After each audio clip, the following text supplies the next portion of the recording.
Saying. Right. So on the front page of the Daily Graphic, government vindicated in Ejapia deal, and that's by the NPP. Tourism fiesta, December in Ghana to spread outside Accra. Ahead of ECOWAS defense chiefs meetings, democracy must reign in Niger, security experts say. Youth-focused agriculture program launched. NACA QR code. Mechanism to check approved textbook rolls out in September. And at the back of the Daily Graphic, we have Fedco pays 16 million Ghana cedis to cocoa farmers. Tension mounts in Jomoro over bad roads. And that's what we have on the Daily Graphic paper. All right.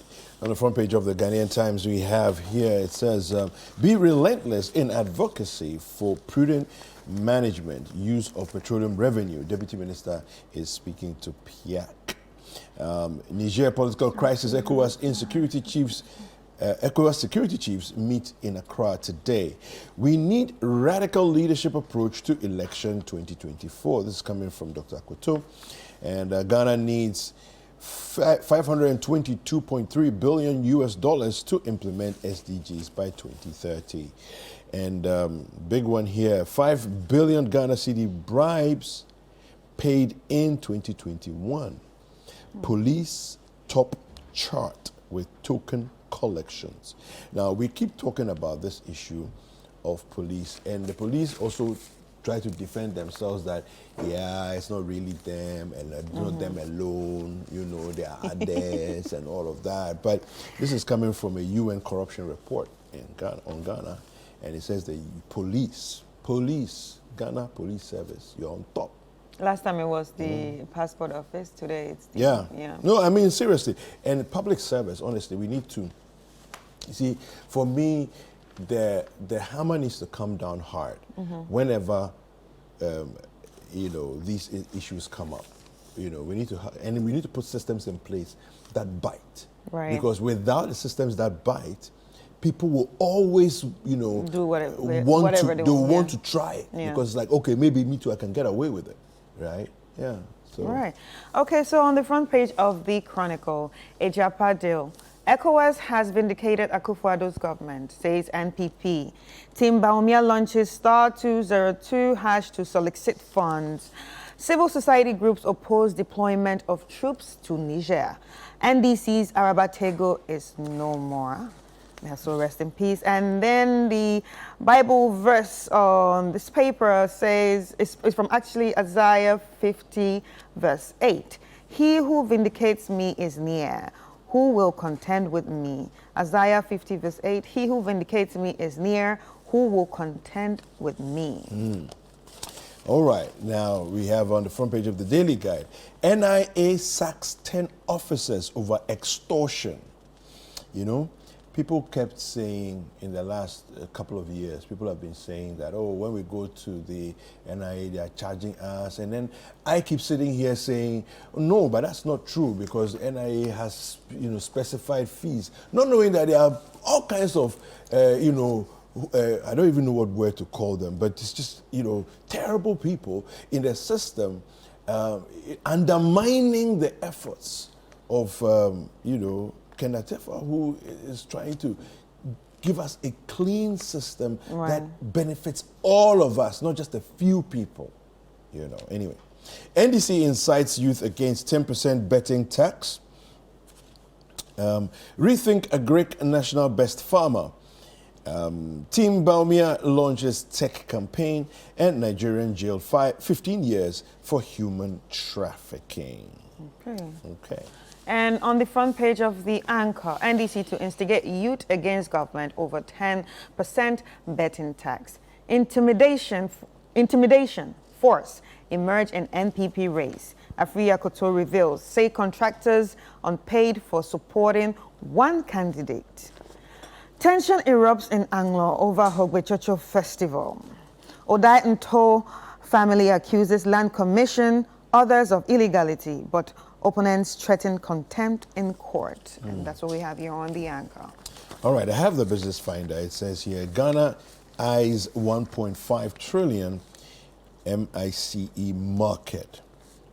Plots to become hub of meetings, incentives, meetings, incentives, conferences, and exhibition.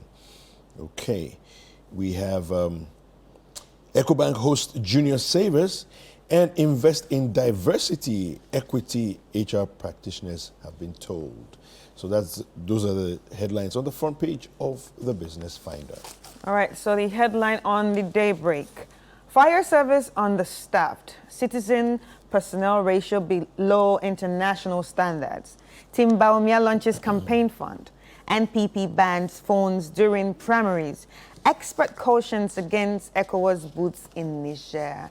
Interestingly, everybody is against, most people I've heard speak are actually against, sending troops to Niger. What are your thoughts on that? Well, the truth of the matter is that most of West Africa, our troops are not battle ready. Okay, most of West Africa, our troops are not battle ready. I don't know if it's such a smart idea to send the troops in if they are not battle ready. Yeah. You could just be sending them into a terrain where it's just going to be a bloodbath.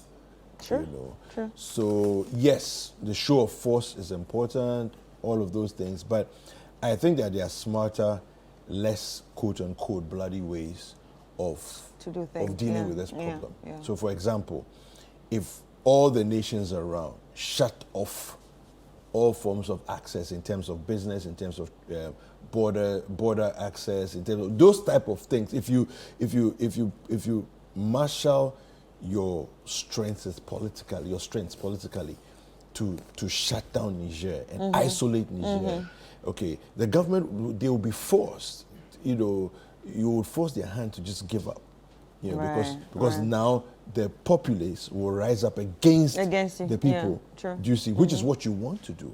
But you don't want the populace to support the soldiers because now outsiders are trying to come in. Yes. Do you get it? True. You don't want that to happen. If that happens, you are sending our troops into grave danger. Chaos. Yeah. Complete chaos.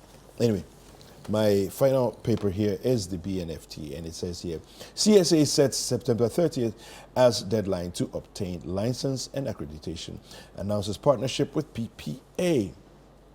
Public contracts see major overhaul. We have the 2022 SDG report launched. The Republic Bank on course to end 2023 with over 7 billion Ghana cedis in assets.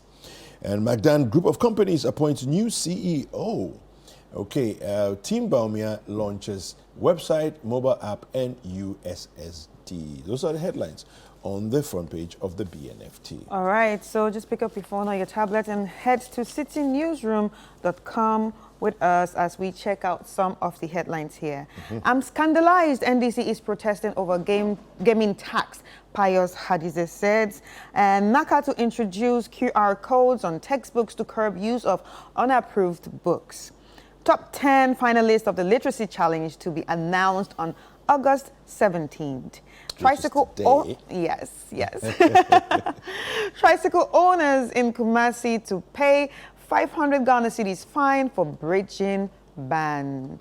And then tricycle operators in Kumasi begin to comply with ban on CBD operations. So those are some of the headlines that we have here on citinewsroom.com. Yeah. This thing about the tricycle operators, up in arms in Kumasi. I think that one of the things that we haven't done well in Accra, in Ghana, I should say Ghana, is laying down the rules as to control of spaces, right? So you have, when you import cars from Europe, for example, or from the US, you notice that there are certain names that appear on the cars, right? Yes. Okay. Now, there are actual whole hubs where, let's say, car dealers operate from a hub. So let's say if you're interested in a car or a car part, there's a place you go to go get that, right? We have left that space open, and it's like free for all. Everybody can do what they like. Anybody can do whatever and they want. a lot of our spaces are like that. Do you see? There's nothing wrong with saying Kumasi Metropolis, within these certain areas, we will not allow certain vehicles. Right. That's one of the things that I feel that we haven't done well in Accra. No, but you see, that's what they're trying to implement here. Yes. But the riders do not understand that, because it was not implemented from the beginning. So Yeah. it's now become a problem because it wasn't implemented in the beginning. Yeah, but I think that if the city managers really are serious about what they want to do, there's one simple way of getting this thing done. Talk to the regent of the king of the Ashanti region. Mm-hmm. Explain your reasons and have him support you. Once he supports you, that's it. Ashanti region is very different from Accra. Once Otumfuo speaks, that's it. Do you get it? Okay, yeah. We haven't thought on that direction. Yeah, I'm just saying true. that. I'm just saying that it's one of the things that they can do, right? The city managers go seek audience with the king and say, look, we need to clean up our space.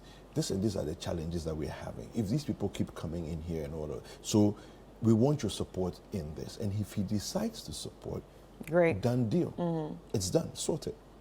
Right. You know, and so I think that one of the things we need to do, and look, Accra, for example, one of the challenges that I have is trucks. All kinds of heavy-duty trucks can go anywhere in Accra that they want to go. Seriously. They can pass anywhere, go anywhere. And that's one of the challenges that we have with our roads. The roads are failing us because there are too many heavy-duty trucks on it, plying certain roads. If we were smart in terms of the road design, right? A lot of countries, what they've done is that heavy-duty trucks cannot come into the center of town. True. You can't. It's against the law. What you do is that you get to a point, and that's the last place you can go. Then it creates new business for smaller trucks to do the offloading. And then move them in. Yeah. Do you see what I'm saying? Yeah. But the difficult things we should do, we won't do them. And that's why we will always come back and be complaining about, this is that, we don't happy about this. Anyway, all right.